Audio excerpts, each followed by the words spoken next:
നമസ്കാരം. എല്ലാ പ്രിയപ്പെട്ട കൂട്ടുകാർക്കും ഇന്നത്തെ എക്സാം അനാലിസിസിലേക്ക് ഹാർദമായ സ്വാഗതം. ഇന്ന് നടന്ന എക്സാം നമുക്കറിയാം അല്ലെ? LSTDയുടെ പരീക്ഷയാണ്. ഇവിടെ ഞങ്ങളുടെ നാട്ടിൽ നല്ല മഴ നടന്നുകൊണ്ടിരിക്കുക, ഇടിവെട്ടി തകർത്ത് പെയ്യുകയാണ്. അപ്പൊ LSTDയുടെ പരീക്ഷയാണ് നടന്നത്. അതിന്റെ സെക്കൻഡ് സ്റ്റേജ് ആണ് നടന്നത്. സെക്കൻഡ് സ്റ്റേജ് പരീക്ഷയാണ് നടന്നത്. ഈ സെക്കൻഡ് സ്റ്റേജ് പരീക്ഷ എഴുതാൻ പോയ ആളുകൾ എല്ലാവരും തന്നെ ഒരു പ്ലാൻ തയ്യാറാക്കിയായിരിക്കും പോയിരിക്കുന്നത് അല്ലെ? എന്ത് പ്ലാൻ എന്ന് ചോദിച്ചാൽ അവരെല്ലാവരും ടൈം അല്ലെ 1:15 അല്ലെങ്കിൽ 1.25 മണിക്കൂർ എന്ന് പറഞ്ഞ ആ ഒരു ടൈമിനുള്ളിൽ 100 ചോദ്യങ്ങൾ വരുമ്പോൾ അത് എങ്ങനെ നേരിടണം എന്നതിനെ കുറിച്ച് വ്യക്തമായ ഒരു പ്ലാനോട് കൂടിയായിരിക്കും പരീക്ഷയ്ക്ക് പോയിട്ടുള്ളവർ. എങ്ങനെ പോയിട്ടുള്ളവർ ഈ പരീക്ഷയുടെ പ്രിലിമിനറി കടക്കണമെന്നുള്ള ലക്ഷ്യത്തോടുകൂടി പോയിട്ടുള്ളവർ ഇങ്ങനെ ഒരു പ്ലാൻ തയ്യാറാക്കിയിട്ടായിരിക്കും മനസ്സിൽ പോയിരിക്കുന്നത്. അതുകൊണ്ട് തന്നെ പലരും ആരംഭിച്ചിരിക്കുന്നത് എങ്ങനെയായിരിക്കും?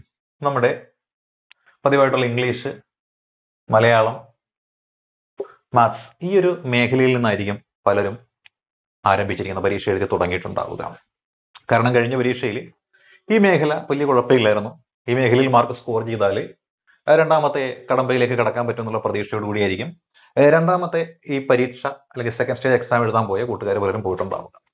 അപ്പം മലയാളം നോക്കിയാൽ കഴിഞ്ഞ മലയാളത്തേക്കാൾ കടുപ്പമുള്ള മലയാളമായിരുന്നു അല്ലെ? കഴിഞ്ഞത് 10ൽ 10 കിട്ടുമെന്നുണ്ടെങ്കിൽ ഇത് ഒരു 7 മാർക്ക് നമുക്ക് ഉറപ്പിച്ച് ചെയ്യാൻ പറ്റുന്ന ഒരു 7 മാർക്കിൻ്റെ ഉണ്ടായിരുന്നുള്ളൂ. ബാക്കി 3ഒക്കെ ഇത്തിരി സംശയമുള്ളതാണ്. കടുത്ത മലയാളം പണ്ഡിതന്മാരായിട്ടുള്ള ആളുകൾക്ക് മാത്രം ചെയ്യാൻ പറ്റുന്നത് ആയിരിക്കും ബാക്കിയുള്ള ഒരു 3. അതേപോലെ നമ്മൾ ഇംഗ്ലീഷിന്റെ കാര്യത്തിലേക്ക് വന്നു കഴിഞ്ഞാൽ അവിടെയും ഇച്ചിരി കൺഫ്യൂഷനൊക്കെ ഉണ്ടാകുന്ന രീതിയിലായിരുന്നു. 15-അപ്പുറത്തേക്ക് ഒരുമാതിരിപ്പെട്ടൊരു പോവില്ല, അതാണ് എനിക്ക് തോന്നുന്നത്. കാര്യം വൊക്കാബുലറിക്ക് ഇച്ചിരി കടുപ്പമുള്ളതായിരുന്നു. എന്നാലും ശരാശരി ഒരു 10 മാർക്ക് അവിടെ പിടിക്കാൻ പറ്റും. ഇപ്പൊ അത് കണക്ക് എന്ന് വെച്ചാൽ താരതമ്യേന ഇച്ചിരി സമയം വേണ്ടി വരും ചെയ്യാനായിട്ട്. എന്നാലും ഉത്തരം കിട്ടുന്ന ചോദ്യങ്ങളൊക്കെ തന്നെ ഉണ്ടായിരുന്നു. ഒരു 15ഓളം കിട്ടുന്ന കാര്യങ്ങളായിരുന്നു ഇവിടെ ഉണ്ടായിരുന്നത്. അപ്പൊ എങ്ങനെ നോക്കിയാലും 15ഉം 10 25, 25 32 മാർക്ക് എന്ന് പറഞ്ഞത് ആരാണ്? ഒരു എബവ് ആവറേജ് എന്ന് പറയുന്ന ആൾ, അതായത് പ്രിലിമിനറി ഉറപ്പായിട്ടും ക്വാളിഫൈ ചെയ്യുമെന്ന് കണക്കാക്കപ്പെടുന്ന ആൾക്കാരുണ്ടല്ലോ, അങ്ങനെയുള്ള ആളുകൾക്ക് ഈ മേഖലയിൽ നിന്നും ഒരു 32ഓളം മാർക്ക് സ്കോർ ചെയ്യാൻ പറ്റുന്ന രീതിയായിരുന്നു ഉണ്ടായിരുന്നത്.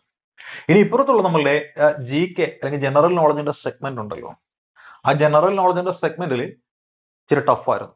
പൊതുവെ അത് ടഫാണ് എന്ന് എല്ലാവർക്കും അറിയാം അല്ലെ? എന്നിരുന്നാലും നമ്മൾ നോക്കിയാൽ കടുകട്ടി തന്നെയായിരുന്നു. കടുകട്ടി എന്ന് പറയാൻ നേരത്ത് ജിയോഗ്രഫി ഇച്ചിരി ടഫായിരുന്നു. ജിയോഗ്രഫിയുടെ ശരിയായിട്ടുള്ള ഉത്തരവൊക്കെ നമുക്ക് കിട്ടണമെന്നുണ്ടെങ്കിൽ ഈ മലയാളത്തിൽ തന്നിരിക്കുന്ന വെർഷൻ മാത്രം നോക്കി കിട്ടില്ല.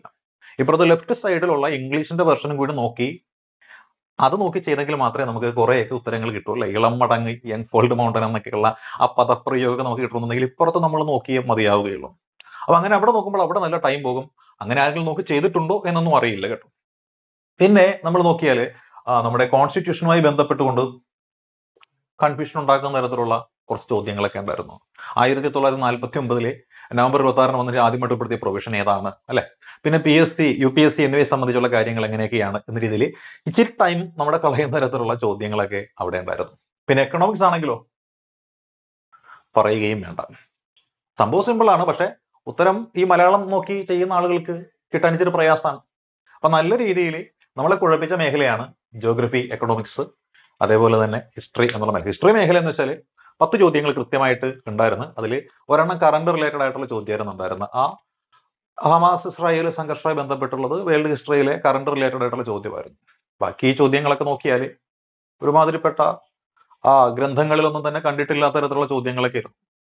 അതായത് നമ്മുടെ ഇംഗ്ലീഷുകാരില്ലാത്ത ഇംഗ്ലീഷ് വരണം എന്നൊക്കെയുള്ള രീതിയിൽ കൊടുത്ത നമ്മുടെ ആ ഡൊമീനിയൻ സ്റ്റാറ്റസ് ഒക്കെ തന്നെ ഉദ്ദേശിക്കുന്നത്. അങ്ങനെ ചിന്തിച്ച് നമുക്ക് എത്താനായിട്ട് സാധിക്കണം.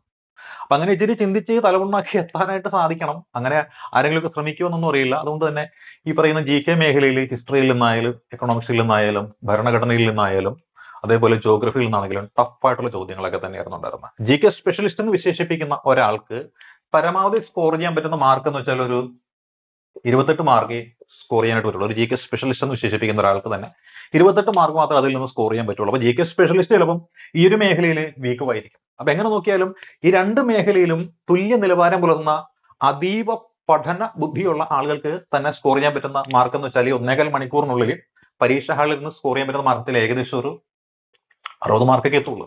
60 മാർക്ക് എത്തുള്ളൂ. പിന്നെ പരീക്ഷ ഹാളിൻ്റെതായ ഒരു സമ്മർദ്ദമൊക്കെ കാണുമ്പോൾ എന്തായാലും അവിടെയും അവർക്ക് എററുകളൊക്കെ ഉണ്ട്. 10% എററുകളൊക്കെ വന്നു കഴിഞ്ഞാൽ ഒരു 55 മാർക്കിൽ താഴേക്ക് പോകാനാണ് ചാൻസ്. 55 മാർക്ക് താഴെ പോകാനാണ് ചാൻസ് ഉള്ളത്. പിന്നെ കഴിഞ്ഞ പരീക്ഷയുമായിട്ട് തട്ടിപ്പിടുന്ന് നോക്കി കഴിഞ്ഞാൽ കഴിഞ്ഞ പരീക്ഷയ്ക്ക് 55 മാർക്ക് ഈസി ആയിട്ടല്ല, ഒരു 50-55 മാർക്ക് എന്ന് പറഞ്ഞത് ഈസി ആയിട്ട് എല്ലാവർക്കും സ്കോർ ചെയ്യാൻ പറ്റുന്നതായിരുന്നു. ഒരു 60ന് മുകളിൽ അല്ലെ എബോവ് മാർക്ക് കഴിഞ്ഞ പരീക്ഷയ്ക്ക് സ്കോർ ചെയ്യാൻ പറ്റുന്നതായിരുന്നു. അപ്പോൾ ഇന്നത്തെ ഈ പരീക്ഷ നോക്കിയാൽ നമ്മളുടെ LSTയുടെ പരീക്ഷ നോക്കിക്കഴിഞ്ഞാൽ 50 മാർക്കിന് മുകളിൽ ഒരുമാതിരിപ്പെട്ട ആളുകൾക്ക് ഉണ്ടാവാൻ സാധ്യത വളരെ കുറവാണ്. അതുകൊണ്ട് തന്നെ ഈ രണ്ടാമത്തെ സ്റ്റേജിൽ 50ന് താഴത്തേക്ക് ചിലപ്പോൾ ആ ഒരു മാർക്ക് ഇറങ്ങി വരാനുള്ള സാധ്യത കാണുന്നുണ്ട്. അതായത് ഒരു 45, 50 മാർക്കാണ് ഈ സെക്കൻഡ് സ്റ്റേജിൽ. അതായത് സമയം തികയില്ല എന്നറിഞ്ഞും ചെയ്യുന്ന ആൾക്കാരുണ്ടാകും. അവർക്ക് ഈ പറഞ്ഞ മാർക്കൊക്കെ കാണാൻ ചാൻസ് ഉള്ളൂ. കഷ്ടിച്ചിട്ട് 45, 50 മാർക്ക് സ്കോർ ചെയ്യാൻ സാധ്യതയുണ്ടെങ്കിൽ LSTD എന്നുള്ള പരീക്ഷ ഉണ്ടല്ലോ, അതിന്റെ മെയിൻസിനെ ക്വാളിഫൈ ചെയ്യാൻ പറ്റും എന്നാണ് നമ്മുടെ അക്കാഡമിയുടെ അനുമാനം എന്ന് പറയുന്നത്. അതേപോലെ SI പരീക്ഷ എഴുതുന്ന കൂട്ടുകാരുണ്ടാകുമല്ലോ.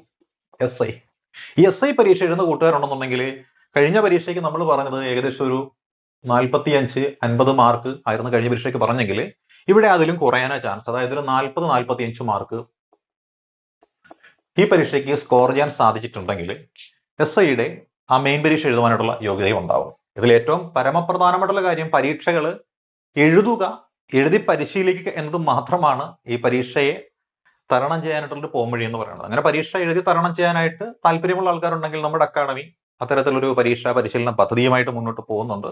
ടെസ്റ്റ് സീരീസ് എന്നാണ് പേര്. ആ ടെസ്റ്റ് സീരീസിൽ 100 ടെസ്റ്റ് സീരീസുകളാണ് ഉള്ളത്. അതായത് നമ്മുടെ സിലബസിനെ ബേസ് ചെയ്തിട്ട് 100 പരീക്ഷകൾ, ആ 100 പരീക്ഷകളും അതിന്റെ ആൻസർ കീയും അതോടൊപ്പം തന്നെ ഡീറ്റെയിൽഡ് ആയിട്ടുള്ള ഓഡിയോ എക്സ്പ്ലനേഷനും ഉണ്ട്. അപ്പോൾ ആ ഒരു കോഴ്സ് ആയിട്ടുള്ളതാണ്. അത് താല്പര്യമുള്ളവരുണ്ടെങ്കിൽ ആ ഒരു കോഴ്സിൽ, അതൊരു പെയ്ഡ് കോഴ്സാണ്, 750 രൂപയാണ്, അതിൽ ചേരാവുന്നതാണ്. ഇനി പെയ്ഡ് കോഴ്സിന് ചേരാൻ സാമ്പത്തികമായിട്ട് പ്രയാസമുള്ള ആൾക്കാരുണ്ടെങ്കിൽ ഒരു ഫ്രീ കോഴ്സ് കൂടിയുണ്ട്. അതെന്ന് വെച്ചാൽ 25 പരീക്ഷകളാണ്. 25 പരീക്ഷകൾ നമ്മുടെ സിലബസിനെ പൂർണ്ണമാക്കി ഉൾപ്പെടുന്ന 25 മോഡൽ പരീക്ഷകളാണ്. അത് ബാസിസ് അക്കാഡമി എന്നുള്ള ടെലഗ്രാം ഗ്രൂപ്പിലേക്ക് ജോയിൻ ചെയ്താൽ മാത്രം മതിയാവും. അപ്പോൾ പെയ്ഡ് കോഴ്സിന് ജോയിൻ ചെയ്യാൻ ആഗ്രഹിക്കുന്ന ആൾക്കാരുണ്ടെങ്കിൽ ഈ കാണുന്ന നമ്പറിൽ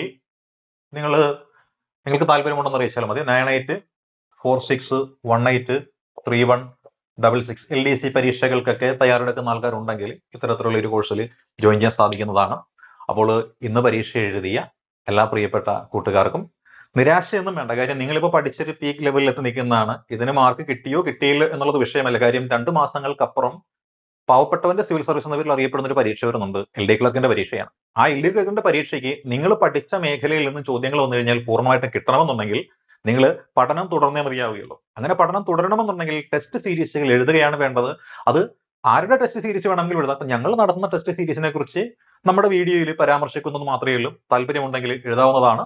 അപ്പോൾ അത്തരത്തിലുള്ള പരീക്ഷാ കോഴ്സിൽ ജോയിൻ ചെയ്യാൻ താല്പര്യമുള്ളവരുണ്ടെങ്കിൽ ഈ കാണുന്ന നമ്പറിൽ 9846183166 എന്ന നമ്പറിലേക്ക് വാട്സപ്പ് ചെയ്തുകൊണ്ട് നിങ്ങളുടെ താല്പര്യം അറിയിക്കാവുന്നതാണ്.